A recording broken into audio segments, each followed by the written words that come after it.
আমারও পরানো যাহা চাই ম্যাডাম তুমি তাই। কি গো পুরো বয়সে তোমার রং লেগেছে নাকি? জামাই মেয়ে হয়ে গেছে আর এখন তুমি বসে চুলকালি করছো?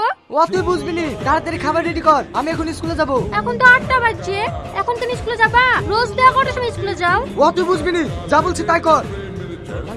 দরজা খুললা দেখুম যারে করুম তারে বিয়া, আমি বউ সাজাইয়া লইয়া যামু টুপুর মাথায় দিয়া। কি ব্যাপার, তুমি কেন এখানে? আমি ম্যাডামকে নিতে এসেছি। কেন? ম্যাডামকে নিয়ে যাওয়ার দায়িত্ব যে আমার আছে। স্যার আপনি এমনিতে বুড়ো মানুষ, ম্যাডামকে নিতে থেকে পড়ে যান যদি, তাই আমি এসেছি। চড়েন ম্যাডাম, আমার গাড়িতে চড়েন। না, ম্যাডাম আমার সাথে যাবে। দেখুন স্যার, আজকে মতন কথাটা শোনেন, ম্যাডাম কিন্তু আমার সাথেই যাবে। না, তোমার কোনো কথা শুনবো না, ম্যাডাম আমার সাথে যাবে। আমি আপনাদের কারোর সাথে যাব না, আমি টোটাল করে স্কুলে যাব। ডিসকাস্টিং। শোনো বাচ্চারা, আমি তোমাদের উদ্দেশ্যে বলছি, কাল থেকে আমি আর স্কুলে আসছি না। আমার হাজবেন্ড বিদেশে চাকরি করে, আমাকে ওখানেই চলে যেতে হবে। তাই আজকে আমার হাজবেন্ড আমাকে নিতে আসছে। তোমরা সবাই ভালোভাবে থেকো আর মন দিয়ে পড়াশোনা করো। এইটা কিভাবে সম্ভব? আপনি আমাদের কিভাবে মাউর করে রেখে চলে যেতে পারেন না?